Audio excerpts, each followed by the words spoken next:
Hello and welcome to another making of a bubblegum monster. Now you may be wondering what a bubblegum monster is. Well, a bubblegum monster is something that we make every Friday live at 5:30 GMT, whereby I will sculpt something, either a comic book character, a film character, a game character, just something that strikes my imagination or something that you guys have suggested that I think will be quite cool to make. Once it's made, it then goes over to Stuart, who will then 3D print it. Now on the live streams, we only have about an hour to create our sculpts. So a lot of the time, this isn't actually long enough to create more complex sculpts, for example, Pennywise from it, which is why these condensed time-lapse videos are really useful for you guys to see how I went about and completed these sculpts. So let's have a look now at how I finished off Pennywise from it.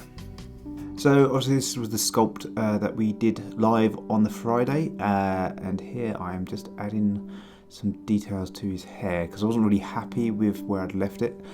It was difficult from the photos to see exactly what was going on with the hair, so I just kind of made some stuff up.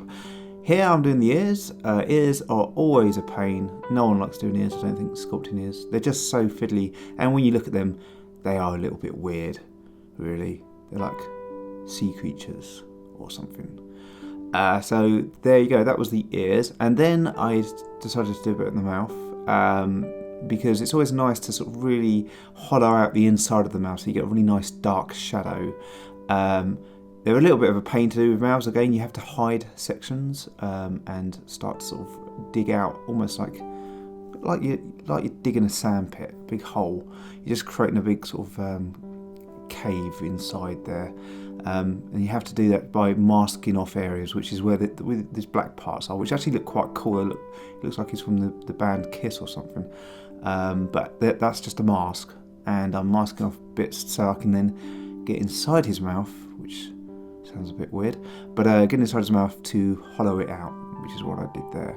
And then I'm just tidying up his nose here, and I felt like his cheeks, the creases in his cheeks between his between his mouth and his nose wasn't really defined enough, so I was adding more definition there. And here again, the eyelids weren't very well defined, so I'm hollowing it out around the eyeballs first of all. Now the interesting thing with eyes, they are round, which is surprising actually, because some people don't realise that. But you have to make sure the eyelids follow that curvature exactly.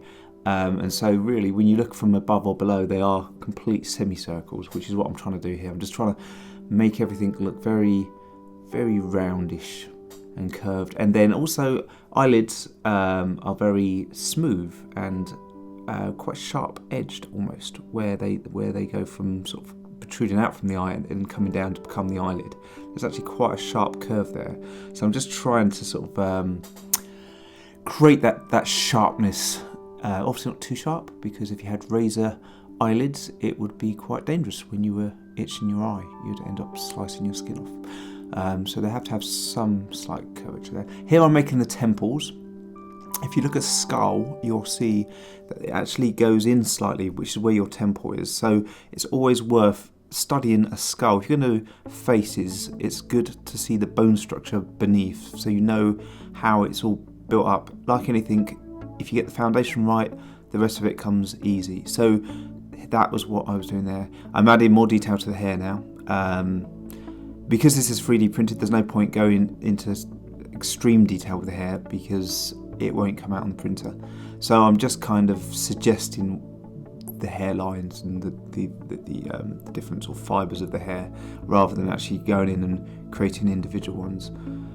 Plus I'm lazy, so I really couldn't be bothered to do that. Here I'm just again from the front. I only had a front view of Pennywise, so I'm just adding just a bit more detail to the hairline. And now going back into the mouth, because I decided that the top part of the mouth is also important, because you need the gum line, which is what I'm creating there. So that green sudden blob that you saw was a way of hiding parts of the mesh so that you can see certain bits. So I've just literally, from the gums, I've just pulled out the teeth and just sort of tied them up a little bit to make those he's got kind of fangs. He's almost like a vampire clown. Here I'm creating the creases in his brow, which is always good if you want to make someone evil, is to create creases, because I guess they're always angry because they're so evil. And so that was what I was doing there. Here I'm now making more definition on the nose. I felt like it was a little bit flat, so I just started to pull that out. And of course he's got his very distinguishable marks on his face, so I just added them in as well. Now here I'm making the what do you call it, the frilly bit. Can't remember what it's called. The frilly bit that clowns have. They all have them. Frills. And anyway, so I didn't really know how to do this, so I started off with one shape, and using ZBrush's tools you can duplicate it very easily and rotate it round. So it was kind of looks like a flower, but that was a really good way of doing it. Actually, it worked really well. And so then I had to scale it because it was a separate object. It was too big, and then I rotated it around and put it on his neck. I did then have a big gap where, because the base mesh was just a sort of naked man, he was too sort of skinny, so I had to pad it out with what looked like a big costume that Pennywise wears, and then blend the two together so that the shoulders were bigger, and padded out the back and the front, so that it would all blend together. And because it's 3D printed as well, you have to sort of kind of make sure that everything is solid, so you haven't got any too many sort of intricate gaps and overhangs, because the 3D printer will struggle with that. So it wasn't ideal, but it's worked. To be honest, I haven't seen the 3D print yet, so hopefully Stuart hasn't struggled with that too much either. Yeah, I'm just adjusting everything and making it all a little bit different, because they're all copied from one object.